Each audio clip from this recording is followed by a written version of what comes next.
Assalamualaikum warahmatullahi wabarakatuh. Perkenalkan, kami dari kelompok 6 ingin mempresentasikan mengenai apa itu hukum badan pribadi. Sebelumnya, saya selaku moderator izin memperkenalkan anggota kelompok kami dari kelompok 6, yaitu saya sendiri yang bernama Anissa Khotimatul Muharramah dengan NPM 2412011012 dan rekan saya. Nama saya Ardian Sri Pangestu dengan NPM 2412011145. Izin makan diri, nama saya Albert Aziz Putranala dengan NPM 2412011276. Yang pertama, kita akan membahas mengenai apa itu definisi dari hukum badan pribadi. Hukum badan pribadi atau biasa disebut dengan hukum orang adalah keseluruhan kaidah hukum yang mengatur terkait subjek hukum dan wewenangnya. Lalu ada kecakapan hukum dari subjek hukum tersebut, ada faktor-faktor yang mempengaruhinya, ada domisili, dan catatan sipil. Nah, di wewenang dari subjek hukum ini berisi terkait hak dan kekuasaan dari seseorang untuk melakukan suatu perbuatan hukum. Nah, di dalam hukum ini wewenang itu terbagi menjadi dua, ada wewenang untuk mempunyai hak dan ada wewenang untuk melakukan perbuatan hukum, dan ada faktor-faktor juga yang mempengaruhinya. Selanjutnya ada tempat pengaturan hukum badan pribadi atau dasar dari adanya hukum badan pribadi itu teratur dalam buku 1 KUH Perdata terkait menikmati dan kehilangan hak-hak warga negaraan. Lalu yang kedua akta catatan sipil, yang ketiga tempat tinggal atau domisili, yang keempat ada perkawinan, yang kelima ada kebelum dewasaan dan perwalian, yang keenam ada keadaan tak hadir, dan seterusnya. Terus selanjutnya ada subjek hukum. Subjek hukum merupakan pelaksana dari hak dan kewajiban. Di dalam hukum itu subjek hukum ada dua macam. Yang pertama itu ada manusia dan ada badan hukum. Nah, manusia ini bisa dilihat dari pengertian segi biologis dan yuridis. Nah, kalau segi biologis, manusia merupakan makhluk hidup dari Homo sapiens yang memiliki ciri fisik dan biologis seperti bernafas, tumbuh, dan berkembang biak. Sedangkan dari segi yuridis, manusia itu dipandang sebagai subjek hukum, yaitu individu yang memiliki hak dan kewajiban dalam tatanan hukum. Selanjutnya ada badan hukum. Badan hukum adalah suatu badan yang dapat mempunyai harta kekayaan, hak, serta kewajiban seperti orang-orang pribadi manusia. Terus selanjutnya ada pengakuan sebagai subjek hukum. Subjek hukum kan tadi terbagi menjadi dua, yaitu ada manusia dan badan hukum. Nah, kapan sih dua subjek hukum ini dapat diakui sebagai subjek hukum? Nah, kalau di dalam manusia, pengakuan manusia sebagai subjek hukum itu diatur dalam dua pasal. Yang pertama pasal 2 KUH Perdata dan pasal 3 KUH Perdata, di mana manusia dianggap mempunyai hak.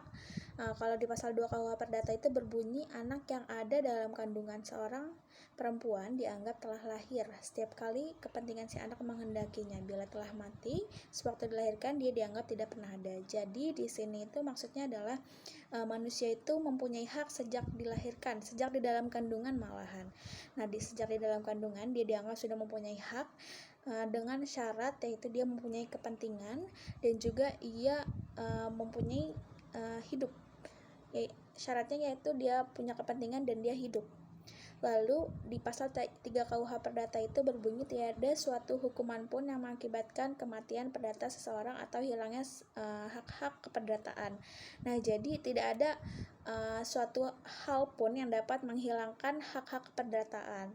Nah, selanjutnya ada dari yang kedua itu badan hukum. Secara hukum, badan hukum itu diakui sejak dikeluarkannya akta pendirian. Nah, akta pendirian ini dibagi lagi menjadi dua, yaitu ada badan usaha berbadan hukum dan juga ada badan usaha tidak berbadan hukum. Kalau badan usaha berbadan hukum itu akta pendiriannya itu hanya dari notaris dan pengesahannya dari kementerian, itu dia yang dari berbadan hukum. Sedangkan kalau badan usaha yang tidak berbadan hukum itu akta pendiriannya itu hanya sekedar disahkan oleh notaris saja. Selanjutnya, kita akan membahas mengenai klasifikasi badan hukum. Badan hukum terbagi menjadi 3 klasifikasi, yaitu menurut bentuknya, menurut tujuannya, dan menurut golongannya. Kalau menurut bentuknya itu terbagi menjadi dua, ada badan hukum publik dan badan hukum perdata. Kalau badan hukum publik itu adalah badan hukum yang dibentuk oleh negara berdasarkan peraturan perundang-undangan dengan tujuan untuk menjalankan fungsi pemerintahan atau pelayanan publik. Contohnya adalah universitas negeri, BUMN, BUMD, dan OJK. Lalu kalau badan hukum perdata itu dia didirikan oleh warga masyarakat berdasarkan hukum perdata dengan tujuan tertentu. baik bisa untuk komersial ataupun non-komersial. Contohnya adalah PT, CV, firma, yayasan, dan perhimpunan.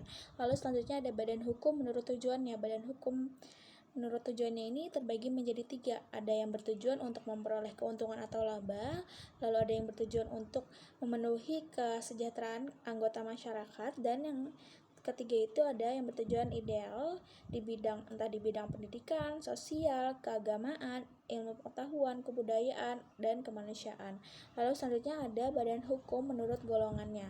Itu terbagi menjadi 3 juga. Yang pertama itu badan hukum yang dibentuk oleh pemerintah. Nah, badan hukum yang dibentuk oleh pemerintah ini adalah badan hukum yang memang sengaja dibentuk untuk kepentingan negara. Contohnya adalah BUMN, BUMD, dan Departemen Pemerintahan.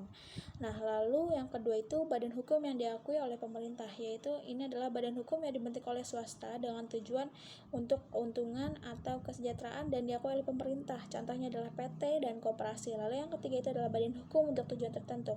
Semisal untuk tujuan pendidikan, untuk tujuan pendidikan yaitu ada yayasan pendidikan, lalu untuk ada yayasan beasiswa, lalu ada yayasan keagamaan. Itu adalah contoh dari badan hukum untuk tujuan tertentu. Dan selanjutnya itu adalah teori-teori badan hukum. Teori-teori badan hukum sendiri ada 4. Yang pertama yaitu teori fiksi. Teori fiksi ini berpendapat bahwa kepribadian hukum atas satuan-satuan lain daripada manusia adalah hasil khayalan. Kepribadian yang sebenarnya hanya pada manusia. Negara-negara, korporasi, lembaga-lembaga tidak dapat menjadi subjek dari hak-hak dan kepribadian, tetapi diperlukan seolah-olah badan hukum itu manusia. Selanjutnya adalah teori konsensi.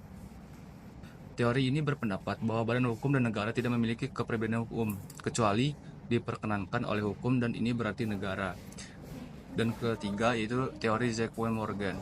Teori ini berpendapat bahwa hak milik badan hukum dapat diperuntukkan untuk mengikat untuk tujuan tertentu tanpa pemilik. Menurut teori ini, hanya manusia yang dapat memiliki hak. Dan yang terakhir adalah teori kekayaan bersama. Teori kekayaan bersama menyatakan bahwa subjek hak badan hukum meliputi manusia di balik badan hukum, anggota badan hukum, dan penerima manfaat yayasan. Fokus teori ini adalah pemilikan bersama atas kekayaan badan hukum dan mencapai tujuannya. Dan yang kedua itu syarat-syarat pembentukan badan hukum. Syarat-syarat ini adalah adanya akta pendirian, biasanya notarial. Yang selanjutnya ada pengajuan ke instansi terkait, misalnya Kementerian Hukum dan HAM untuk PT. Selanjutnya pengakuan dan pengesahan dari negara memiliki tujuan tertentu dan kepentingan bersama, dan memiliki kekayaan yang dipisahkan oleh kekayaan pendiri. Itulah ada syarat-syarat pembentukan badan hukum. Dan yang selanjutnya itulah proses pembentukan badan hukum. Prosesnya sendiri itu terdiri dari penentuan jenis badan hukum, yaitu biasanya tentukan jenis badan hukum yang akan didirikan PT, yayasan, koperasi. Selanjutnya adalah penyusunan akta pendirian. Biasanya menyusun akta pendirian yang mencakup anggaran dasar dan tujuan badan hukum yang kemudian disahkan oleh notaris. Selanjutnya itu adalah pendaftaran ke instansi terkait. Pendaftaran sendiri mengajukan pendaftaran kepada instansi yang berwenang, misalnya kayak Kemenkumham untuk PT atau yayasan, untuk mendapatkan pengesahan badan hukum.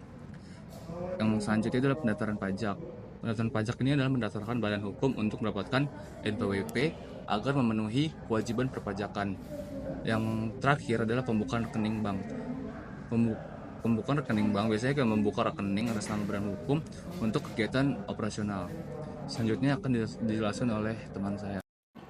Selanjutnya ada pertanggungjawaban badan hukum. Badan hukum memiliki pertanggungjawaban atas perbuatan hukum yang dilakukan oleh pengurus atau wakilnya selama mereka bertindak dalam kapasitas resminya. Artinya, apabila tindakan dilakukan untuk dan atas atau nama badan hukum, maka tanggung jawab hukum tidak disebarkan kepada pribadi pengurus, melainkan kepada badan hukum itu sendiri. Namun jika tindakan dilakukan di luar kewenangan ataupun melanggar hukum, maka individu yang bersangkutan bisa dimintai pertanggungjawaban secara pribadi. Misalnya dalam kasus penipuan, penggelapan, atau penyalahgunaan wewenang. Yang selanjutnya ada berakhirnya badan hukum. Yang pertama, pembubaran secara sukarela atas keputusan para pendiri dan anggotanya. Yang kedua, ada putusan pengadilan misalnya karena pelanggaran hukum atau pailit. Yang ketiga, ada berakhirnya jangka waktu, jika badan hukum dibentuk untuk waktu tertentu. Yang keempat, ada pencabutan izin usaha atau legalitas oleh pemerintah. Yang terakhir ada setelah dibubarkan, badan hukum tetap harus menyelesaikan kewajiban hukumnya melalui proses likuidasi, yaitu pembagian aset dan pelunasan hutang. Setelah likuidasi selesai, perubahan badan hukum dianggap benar-benar berakhir. Selanjutnya ada kasus studi kasus. Contohnya seperti misalnya ada PTA membuang limbahnya ke sungai tanpa diolah, sehingga warga sekitar mulai merasakan dampaknya, yaitu airnya tercemar, bau, menyengat, dan ikan-ikannya pada mati. Warga akhirnya melapor dan menggugat PT ABC ke pengadilan. Meskipun pembuangan limbah itu dilakukan oleh karyawan atas perintah manajer, hakim tetap menyatakan bahwa PTA sebagai badan hukum bertanggung jawab penuh atas pencemaran yang terjadi. Putusan ini menegaskan bahwa badan hukum tidak bisa lepas dan dari tanggung jawab, bahkan jika pelanggaran dilakukan oleh individu di dalamnya. Sekian presentasi dari kelompok kami. Apabila ada pertanyaan, bisa langsung list di grup kelas. Kurang lebihnya mohon maaf. Wassalamualaikum warahmatullahi wabarakatuh.